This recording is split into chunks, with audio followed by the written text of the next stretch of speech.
అపోస్తల కార్యాలు 20వ అధ్యాయము 32వ వచనం చదవండి.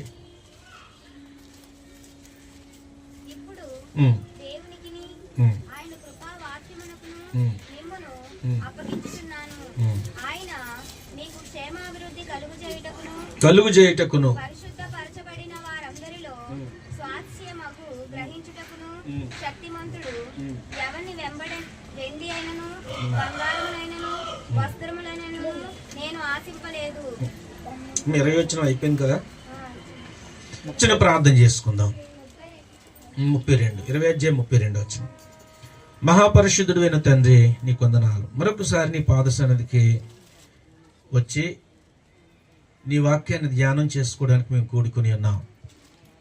మీరు మా అందరితో సూటిగా స్పష్టంగా మాట్లాడమని ప్రార్థన చేస్తూ ఉన్నాం. నేనైతే ప్రభా నీ బిడ్డలకు బోధించడానికి ఎలాంటి అర్హత యోగ్యత లేనివాడను. నన్ను నీ సులువు చాటును మరుగుపరచండి. మీరే నాతోనూ మా అందరితో మాట్లాడండి. మహిమ ఘనత ప్రభావాలు మీరొక్కరే పొందుకోమని యేసు ప్రభు నామములో ప్రార్థిస్తున్నాము తండ్రి, ఆమేన్. హల్లెలూయా. ప్రభునందు ప్రేమైన దేవుని సంగమా, ఈరోజు మనము ధ్యానించుకోబోయే వాక్యము ఏంటి అంటే, దేవుని పరిశుద్ధ గ్రంథములో దేవుడు మనకిచ్చే స్వాస్యము ఏమై ఉన్నది అని మనం అధ్యయనం చేయబోతా ఉన్నాం. దేవుడు మనకిచ్చే స్వాస్యము ఏమై ఉన్నది? నిజానికి దేవుడే మనకి గొప్ప స్వాస్యము.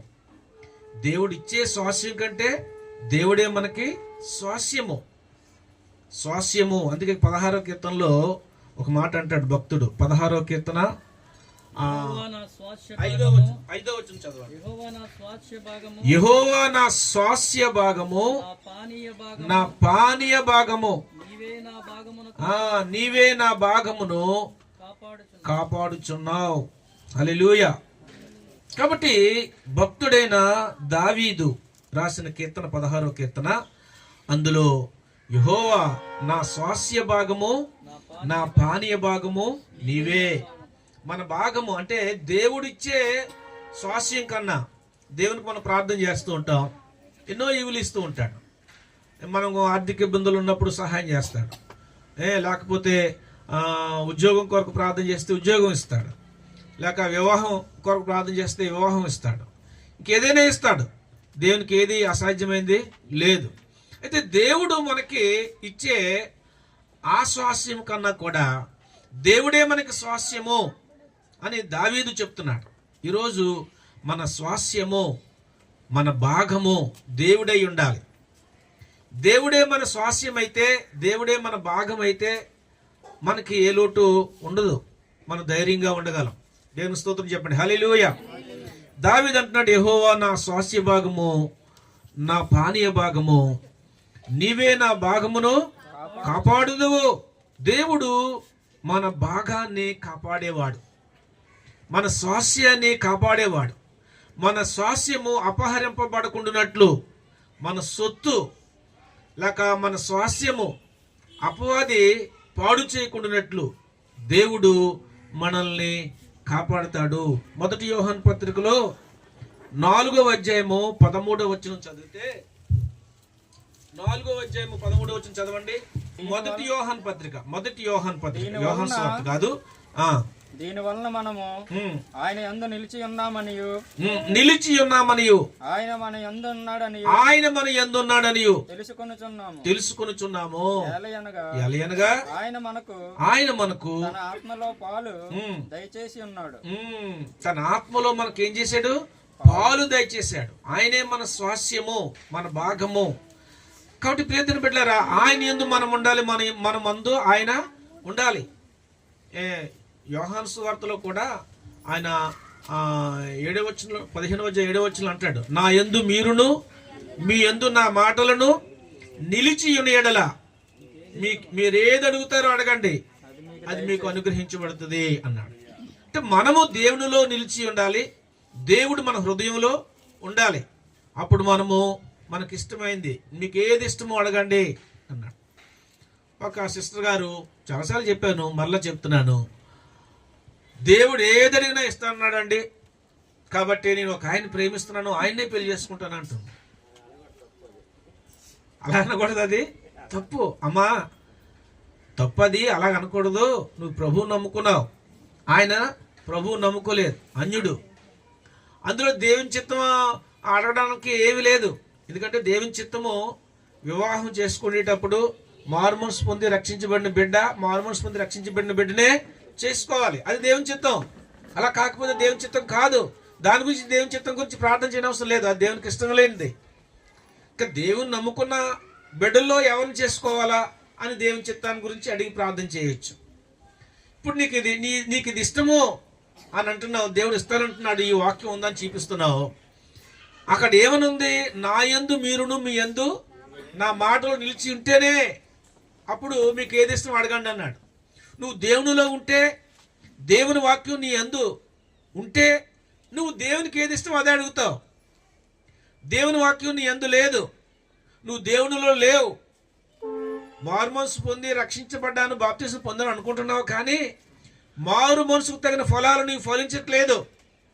కాబట్టి నీకేది ఇష్టమో అది కావాలని దేవుని మీద రుద్ది ఇది నా ఇష్టాన్ని నేను నెరవేరుస్తాను ప్రభు అని చెప్తున్నావు, కానీ అది కాదు ప్రభు, అది కాదు అని నేను ఇంకో బ్రదర్ కూడా మందలించి చెప్పాం, కానీ ఆమె వినలేదు. ప్రధానం అయిపోయింది, ప్రధానం కాదు, నిశ్చితార్థం అయిపోయింది, ఎంగేజ్మెంట్ అయిపోయింది, ఎవరు చెప్పినా వినలేదు. మొత్తానికి ఆమె సూసైడ్ చేసుకుంది. యవనస్తురా, సరే అంత భయంకరమో, సాతాను ఎలాగైనా ప్రేరేపించి దేవుని బిడ్డల్ని దారి తెప్పిస్తున్నాడో. ఇక్కడ మనం చూస్తే మన స్వాస్యము, మన పానీయ భాగము దేవుడే.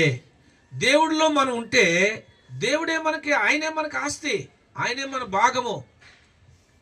ఆయనే మన భాగం అయితే ఇంక ప్రత్యేకంగా మనం ఏం అడగవసరం లేదు, ఆయనదంతా కూడా మందే అని మనం నమ్మాలి, నమ్మి ప్రభువుని స్తుతించాలి. ఓహో అంతా దేవునిదంతా నాదే, కానీ నాకు ఇదే ఇచ్చాడు కాబట్టి దీంతో తృప్తి పొందుతాను అని మనము భక్తిలో ఎదగాలి, విశ్వాసంలో ఎదగాలి. అంతే వెలుచూపును బట్టి మనము కోరుకొని నష్టపోకూడదు. దేవుడు మన స్వాస్యమై ఉన్నాడు. ఇందాక అపోస్తుల కార్యాలు 20:32 చదువుకున్నాం. ఇప్పుడు దేవునికిని ఆయన కృపావాక్యమునకును మిమ్మును అప్పగించుచున్నాను, ఆయన మీకు క్షేమాభివృద్ధి కలుగు చేయుటకును పరిశుద్ధపరచబడిన వారిలో అందరిలో స్వాస్యము అనుగ్రహించుటకును శక్తిమంతుడు. దేవుని స్తోత్రం చెప్పండి, హల్లెలూయా. ఆయన మనకి స్వాస్యము అనుగ్రహించడంలో శక్తిమంతుడు. మనము స్వాస్యం కావాలి. ఇద్దరు వ్యక్తులు బైబిల్లో ఉన్నారు. వారు ఎవరు అనంటే కాలేబు, యెహోషువ. కాలేబు, యెహోషువలు వాళ్ళు మోసే నాయకత్వంలో పనిచేశారు. మోసే నాయకత్వంలో పనిచేసి మంచి పరిచారకులుగా ఉన్నారు. అప్పుడు మోషే మనం కనాను దేశాన్ని స్వాధీనం చేసుకోవాలి, మనం అక్కడికి వెళ్ళి యుద్ధం చేసి అక్కడున్న ఐదు రకాల జనాలు ఉన్నారు, వారు రాజులు మనం జయించి దాన్ని స్వాధీనం చేసుకోవాలి, ప్రభు మనకి ఇస్తానన్నాడు. అయితే మీరు వేగు చూడడానికి వెళ్ళండి, అక్కడ ప్రజలు ఎలాగున్నారో, పద్ధతులు ఎలాగున్నాయో, ఆ ఏరియా ఎలాగుందో సర్వే చేసి రండి అని 12 మందిని పంపించాడు. ఈ 12 మందిలో యెహోషువ, కాలేబులు ఉన్నారు. వెళ్ళారు, వెళ్ళి చూసి కనానీయులు, హివీయులు, పెర్జీయులు, ఏబుషీయులు ఉన్నారు. అయితే వాళ్ళందరినీ చూసి రిటర్న్ వచ్చి రిపోర్ట్ ఇవ్వాలి మోసేకి. 10 మంది ఇచ్చిన రిపోర్ట్ ఏంటో తెలుసా? అమ్మ బాబోయ్, మనం అక్కడికి వెళ్ళి వారిని జయించలేం అన్నారు. ఎందుకు జయించలేరు అంటే వాళ్ళు అజానుభావుల్లో ఉన్నారు. ఎలా ఉన్నారు? అజానుభావుల్లో ఉన్నారు, చాలా బలంగా ఉన్నారు, వారితో మన యుద్ధము చేయలేం అని చెప్పి వాళ్ళు చెప్పారు. అయితే ఉన్న యెహోషువ, కాలేబులు ఏం చెప్పారంటే, లేదండి వారిని మనం జయిస్తాం, ఖచ్చితంగా జయిస్తాం. అక్కడ పంటలు చాలా అద్భుతంగా పండుతున్నాయి. దేవుడు దీవించిన ఏరియా అది. ద్రాక్ష గెలలు ఇద్దరు మోసుకొని వస్తున్నారు. అంత మంచి క్షేమమైన పంట పండుతుంది. అందుకే ఆ పంట తిని అంత వాళ్ళు బలంగా ఉన్నారు. ఆ స్వాస్యాన్ని ఆ యొక్క ప్లేస్ని, ఆ కణాన్ని మనకిస్తాడు దేవుడు, మనం జయించగలం అని కాలేబు యెహోషువలు సాక్ష్యం ఇచ్చారు. సరే, అప్పుడు కాలేబు అన్నాడు మోషేతో, మోషే నీ అక్కడికి వెళ్ళినప్పుడు నాకు స్వాస్యముగా నాకు హెబ్రోన్ ఇవ్వాలి అన్నాడు. ఏమడిగాడు? హెబ్రోన్ ప్రాంతాన్ని నాకు స్వాస్యంగా ఇవ్వాలి అని అడిగాడు. సరే, తర్వాత మోషే చనిపోయాడు. దేవుడు యెహోషువని నాయకుడిగా ఎన్నుకున్నాడు. వీళ్ళిద్దరిలో అందరూ అరణ్యంలో చనిపోయారు.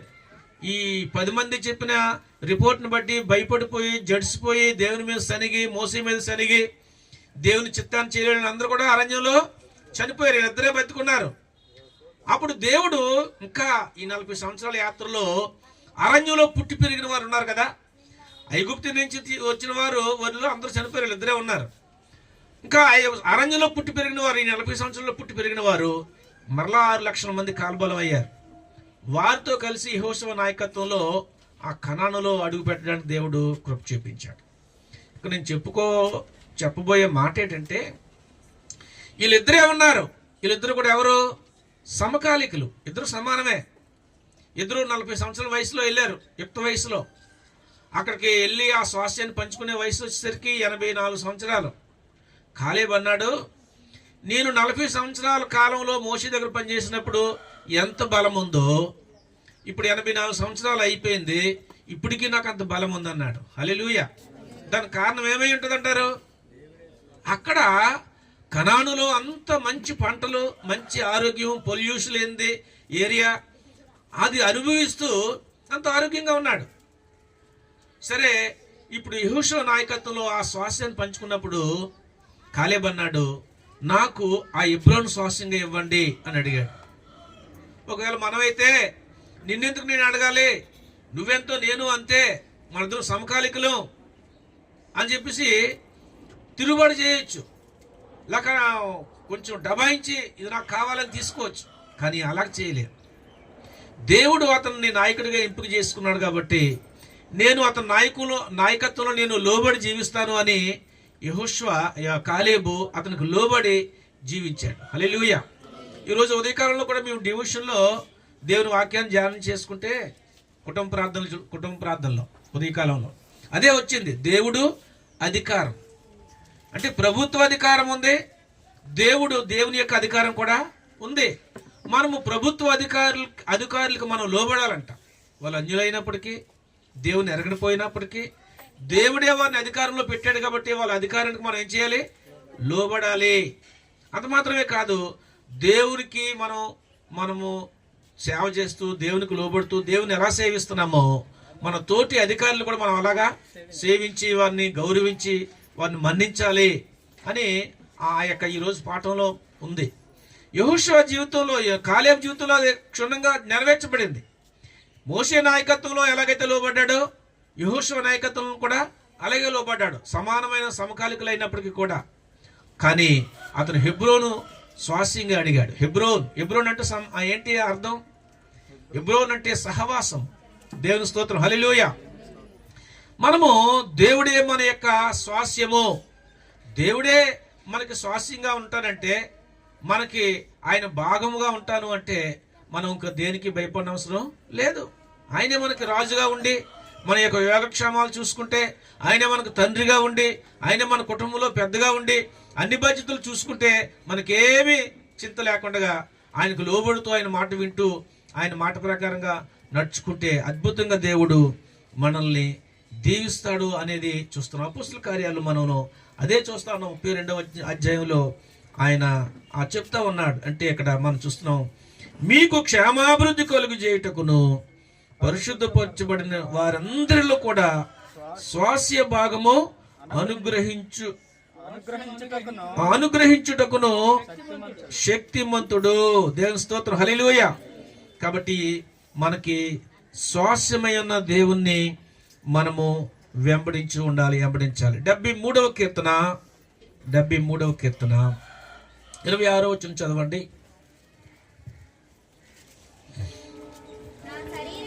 నా నా శరీరము శరీరము నా నా హృదయము హృదయము క్షీణించిపోయినను క్షీణించిపోయినను దేవుడు నిత్యము నా హృదయమునకు నా హృదయమునకు ఆశ్రయదుర్గము స్వాస్యమునై ఉన్నాడు.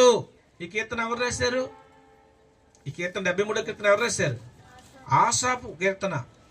ఆసాపు ఒకప్పుడు అనుకున్నాడు, ఎందుకు ఈ యేసుప్రభుని లేక అప్పుడు యేసుప్రభు కాదు కదా, యెహోవా దేవుని ఆరాధించాలి, ఇంత భక్తిగా ఉంటా ఉన్నాను, ఇంత ఉపవాసాలు ఉంటా ఉన్నాను, ఇంత నిష్ఠగా జీవిస్తున్నాను, ఎవ్వరికి ఎలాంటి అన్యాయం చేయకుండా నీతిగా జీవిస్తున్నాను, కానీ ఎప్పుడు కూడా నా జీవితం గొర్రెతోక బెత్తడి అంటారు కదా మన భాషలో, అలాగున అంతంత మాత్రమే, కానీ నేను ఎప్పుడు అభివృద్ధి పొందలేకపోతున్నాను అని ఆలోచించి బాధపడుతున్నాడు. ఆ మొదటి వచనం నుంచి చదువుకుంటూ వస్తూ ఉంటే, ఆ తర్వాత దేవుడు అతనితో మాట్లాడినప్పుడు ఆయన, అయ్యో నేను పశుప్రాయుల్లాగా ఆలోచిస్తున్నాను. దేవుడు దర్శనమిచ్చాడు. దేవుని సన్నిధిలో ప్రార్థన చేయడానికి వెళ్తున్నప్పుడు నిశ్చయముగా వాళ్ళు కాలు జారు చోటే ఉన్నారు. ఈరోజు చాలా అభివృద్ధి పొందొచ్చు. దేవుని ఎరగకపోయినా లేక అన్యాయంతో అక్రమంతో ఈ లోకంలో జీవించినా వాళ్ళు అభివృద్ధి పొంది మేడల మిద్దులు కట్టి కార్ల మీద వెళ్ళొచ్చు. మనం ప్రభువు నమ్ముకొని దేవస్థితిలోనే ఉండొచ్చు. కానీ ఒకరోజు ఈ లోకాన్ని విడిచిపెట్టినప్పుడు మనం దేవుని రాజ్యంలో ప్రభుతో ఉంటాం.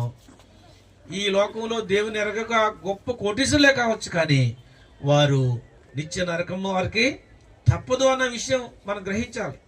అది ఎప్పుడు గ్రహించాడు? ఆసాపు ప్రభు సన్నిధిలో ప్రార్థన చేసినప్పుడు నిశ్చయముగా వాళ్ళు కాలు జారు చోటే ఉన్నారు.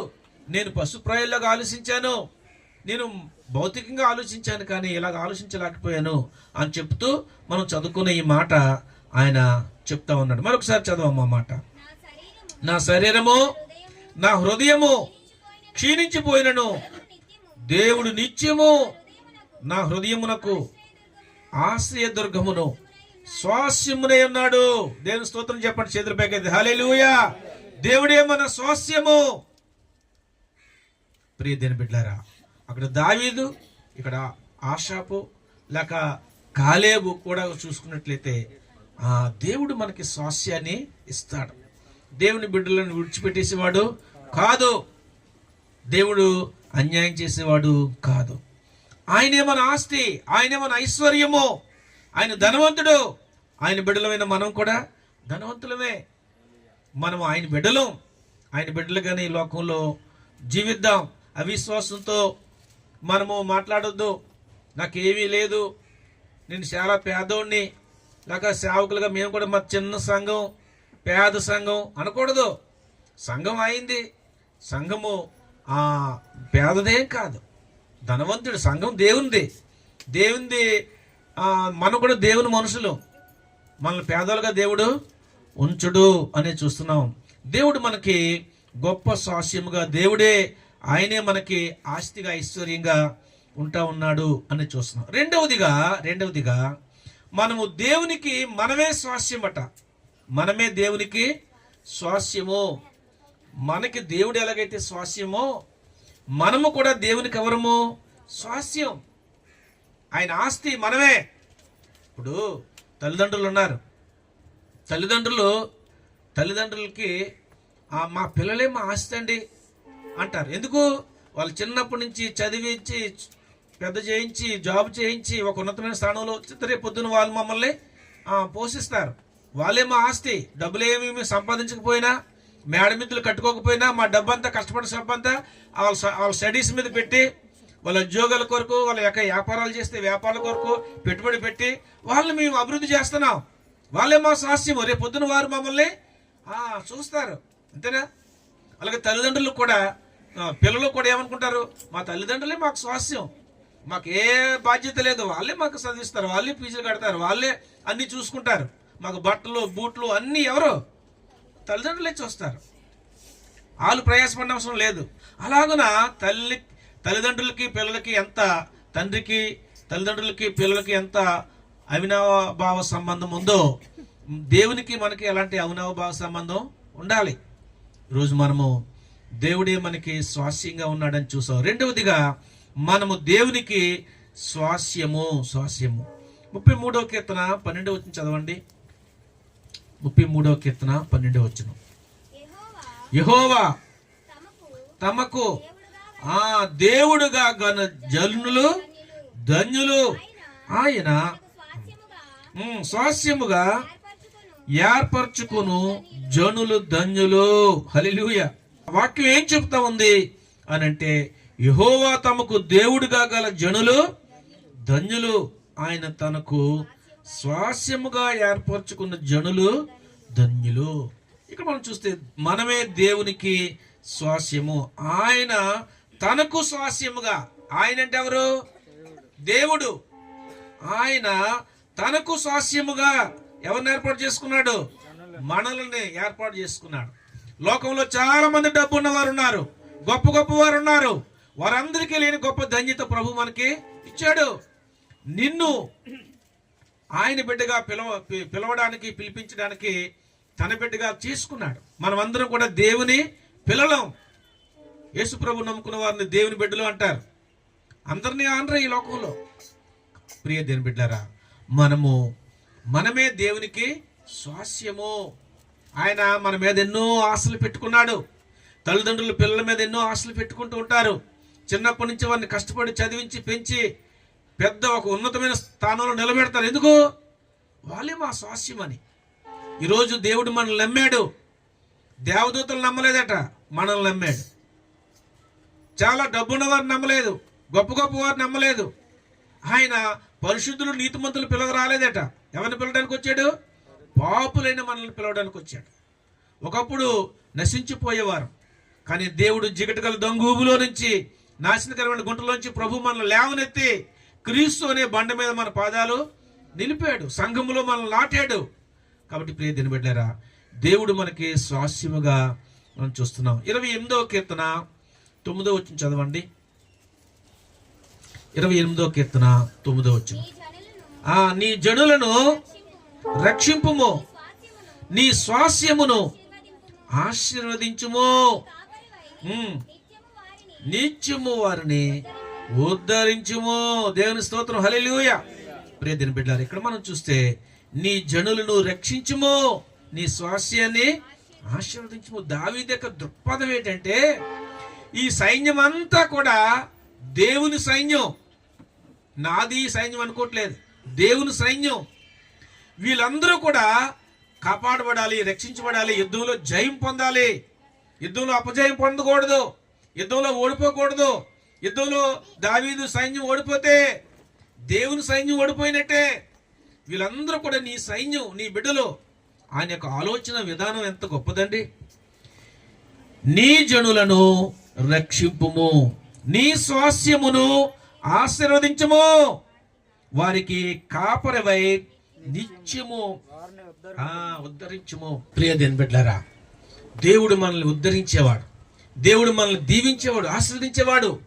అయితే మనము ఈ లోకంలో దేవుని బిడ్డలముగా దేవుని పోలి మనం నడుచుకోవాలి. ఆయన వాక్యాన్ని మనం అనుసరించి నడుచుకోవాలి. దేవునికి ఇష్టంగా ఈ లోకంలో మనము జీవించాలి. అలా జీవిస్తే నిజంగానే దేవుడు తన స్వాస్యాన్ని విడిచిపెట్టేసేవాడు కాదు. ఏ ఒక్కరు కూడా తన స్వాస్యాన్ని వృధాగా గాలికి విడిచిపెట్టేసేవారు కాదు. స్వాస్యాన్ని చాలా జాగ్రత్తగా కాపాడుకుంటాం కదా. కోటీశ్వరుడైనా ఒక 1000 రూపాయలు ఎందుకు పారేస్తాడా? పారేడు. తన స్వాస్యం, తన ధనాన్ని జాగ్రత్తగా కాసుకుంటాడు. ప్రియ దేవుని బిడ్డలారా, మనం దేవుని బిడ్డలం. యేసుప్రభు వారు 100 గొర్రెల్లో ఒక గొర్రె తప్పిపోయింది. ఎందుకు ఆ ఒక్క గొర్రెని వెతికి తీసుకొచ్చాడు? దానికి గాయమైతే కట్టుకట్టి, అది నడలేకపోతే భుజం మీద ఎక్కించుకుని తీసుకొచ్చాడు. ఆ తప్పిపోయిన గొర్రె దొరికినప్పుడు ఎంతో సంతోషంతో విందు చేయించాడు. అంతేనా? అది అమూల్యమైంది కాబట్టి ఏ ఒక్కరిని కూడా ఆయన విడిచిపెట్టుకోడు. ఒకవేళ ఆయన మాట వినకపోతే దండించైనా, శిక్షించైనా ఆయన మార్గంలోకి తీసుకొచ్చి మనల్ని గుణపరచడానికి ఇష్టపడతా ఉన్నాడు మన దేవుడు. హల్లెలూయా. మనము కూడా మన పిల్లలను మాట వినకపోతే ఒక దెబ్బ కొట్టైనా వాళ్ళని లైన్లో పెట్టడానికి మనం ఇష్టపడుతున్నాం. ఇక్కడ మనకి తెలుసు డీజిల్ క్వార్టర్స్లో ఆశీర్వాదమ్మ గారు ఉండేవారు, అలాగే సాయి ఉండేవాడు. సాయి దేవుని నమ్ముకునేవాడు కాదు, చాలా విగ్రహాలను పూజలు చేసేవాడు. ఆ డీజిల్ క్వార్టర్స్లో తెల్లవారు 3 గంటలకి ఆనందపురం వెళ్ళి పూలు తీసుకొచ్చి ఆ గుడి శుభ్రం కడిగేసి దండలు అయ్యి ఆ ద్వారబంధాల కాటికి పూలే పెట్టేసి పూల దండలు ఆ పూజ చేయడానికి రెడీ చేసి ఉంచేవాడు. పంతులు రామదడికి తెల్లవారు 5 ఎప్పుడో వచ్చేసరికి ఎన్ని చేసి ఉంచేవాడు. ఆయనకి చాలా ఈజీ అయిపోయేది సాయి ఎన్ని చేసి ఉంచితే. అయితే సాయి యేసుప్రభు నమ్ముకునేసరికి ఆ పంతులకు ఆశ్చర్యం అయిపోయిందండి. బాబు నువ్వు యేసుప్రభు నమ్ముకున్నావంటే మాకు చాలా కష్టమైపోతుంది, ఇప్పుడు ఈ గుడి కడగడానికి దండలు పువ్వులు అన్నీ ఏర్పాటు చేసేవాడు అని. అప్పుడు అలా చేసేవాడు. ఇప్పుడు ప్రతిరోజు కూడా అక్కడుంటే అక్కడ, ఇక్కడుంటే ఇక్కడ చక్కగా ప్రభువుని సేవిస్తూ అందరూ వచ్చేసరికి మందిరం కడిగి శుభ్రం చేసేసి కుర్చీలో వేసి రెడీ చేస్తాడు. హల్లెలూయా. వాళ్ళ అమ్మగారు ఉన్నారు, ఆశీర్వాదమ్మ గారు. వాళ్ళ అమ్మగారు ప్రార్థన చేసేవారు. ఎప్పుడైతే సాయి దేవుని నమ్ముకున్న వాళ్ళు కానీ పాస్టర్ కనుక ఇంటికి వెళ్ళి ప్రార్థన చేస్తే అగ్గి అయిపోయేవాడు, దెబ్బలాడేసి తిట్టేసేవాడు. తిట్టేస్తుంటే వాళ్ళ అమ్మ చేసి ప్రార్థన చేసా దుబ్బును దెబ్బ కొట్టి ప్రభు ఆయన రక్షించనేది.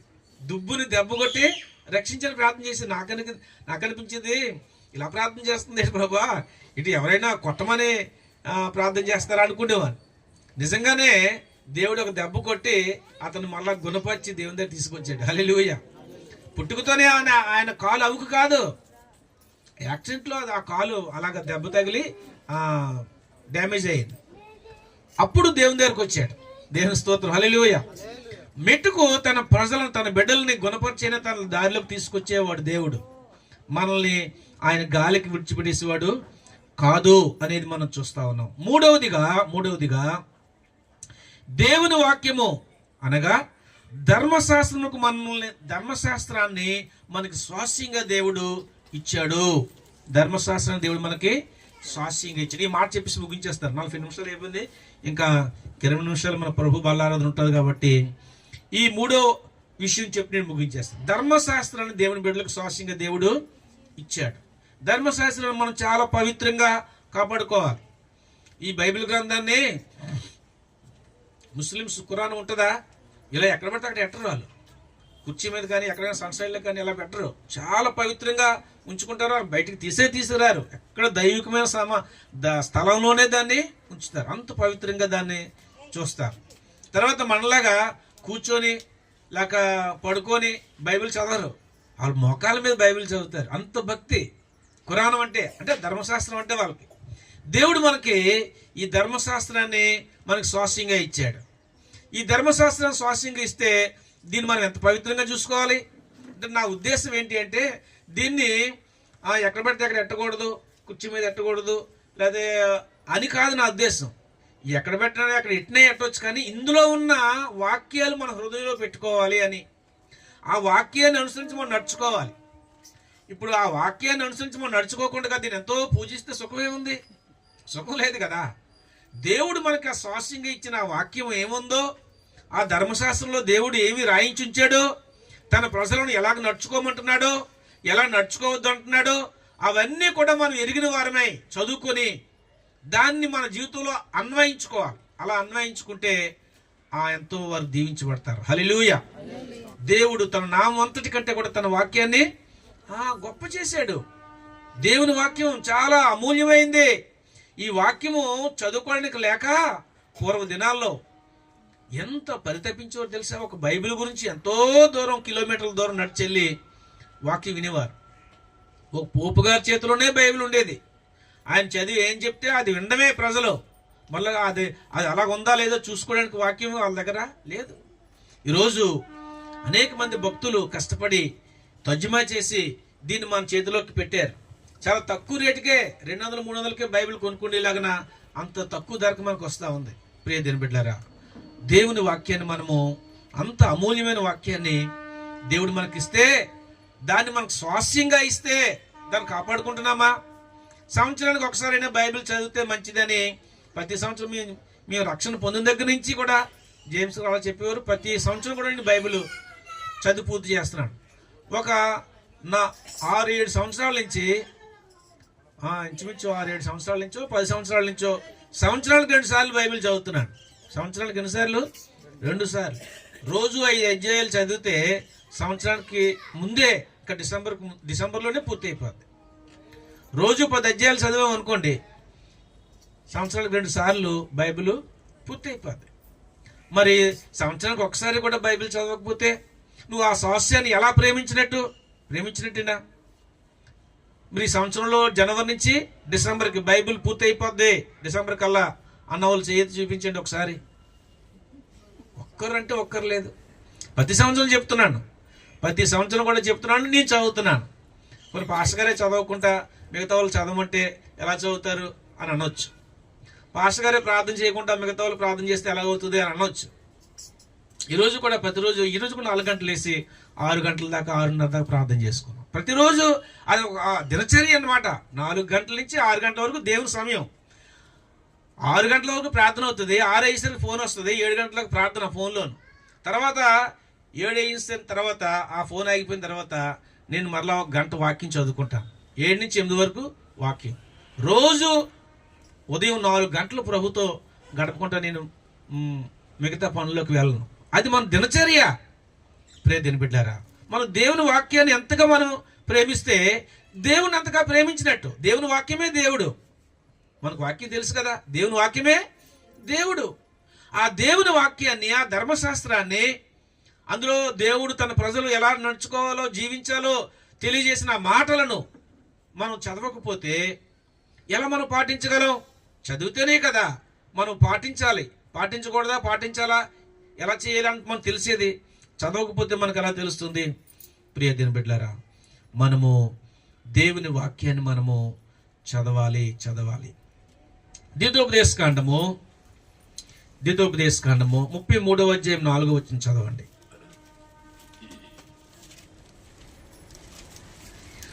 33:4. మోషే మనకు ధర్మశాస్త్రమును విధించెను, అది యాకోబు సమాజ స్వాస్యము. అది ఎవరిది ఆ స్వాస్యము? యాకోబు సమాజ స్వాస్యము. యాకోబులో నుంచే 12 మంది గోత్రాలు వచ్చారు. యాకోబు యొక్క సంతానమే ఇశ్రాయేలు ప్రజలు. మోషే ద్వారా దేవుడు ధర్మశాస్త్రాన్ని మనకి ఇచ్చాడు. అది సమాజ స్వాస్యము. ఈరోజు ప్రభు మనకిచ్చిన ఆ స్వాస్యాన్ని మనం నిర్లక్ష్యం చేస్తున్నాం అనిపిస్తుంది నాకు. మీకేమనిపిస్తుందో? దేవుని వాక్యం విన్నప్పుడైనా సరే కానీ దేవుని వాక్యాన్ని నేను నిర్లక్ష్యం చేయను, ధర్మశాస్త్రాన్ని వాక్యాన్ని నిర్లక్ష్యం చేయను అని మనం తీర్మానం చేసుకొని ప్రతిరోజు వాక్యాన్ని మనము చదువుకోవాలి. మనము ప్రార్థన చేయడం, దేవునితో మాట్లాడడం. బైబిల్ వాక్యం చదివితే దేవుడు మనతో మాట్లాడతాడు. ఇందులో ఉన్న మాటలే సేవకుడు మనకు తెలియజేస్తాడు, మనం వింటాం. కొంతమంది వింటే అవగాహన వస్తుంది, చదివితే ఇంకా అవగాహన వస్తుంది. కొంతమంది చదివిన దానికంటే కూడా వింటే బాగా అవగాహన వస్తుంది. కాబట్టి వినడము చదవటం అనేది గొప్ప ధన్యకరం. దేవుని పరిశుద్ధ గ్రంథం మనము వినాలి, చదవాలి. అపోస్తుల కార్యాలు 7వ అధ్యాయం 38వ వచనం చదవండి. మోషే ఏమంటున్నాడు? మోషే గురించి ఏమని రాయబడి ఉంది? సీనాయి పర్వతం మీద తనతో మాట్లాడిన దేవదూతతోనూ మన పితరులతోనూ అరణ్యములోను మనకిచ్చుటకు జీవవాక్యములను తీసుకొనిన వాడు ఇతడే. దేవుని స్తోత్రం, హల్లెలూయా. మోషే సీనాయి పర్వతానికి వెళ్ళి 40 దినాలు పగళ్ళు రాత్రులు ప్రభు సన్నిధిలో ఉండి దేవుడు చెప్పిన ప్రతి మాట ఆయన రాసుకొని ఈరోజు మనకి ఆ స్వాస్యాన్ని అలాగా ఆ యొక్క ఆజ్ఞలను, ఆ కట్టడలు, ఆ విధులు, ఆ వాక్యాన్ని మన చేతుల్లోకి దేవుడు తీసుకొచ్చాడు. మన చేతుల్లో ఉంది.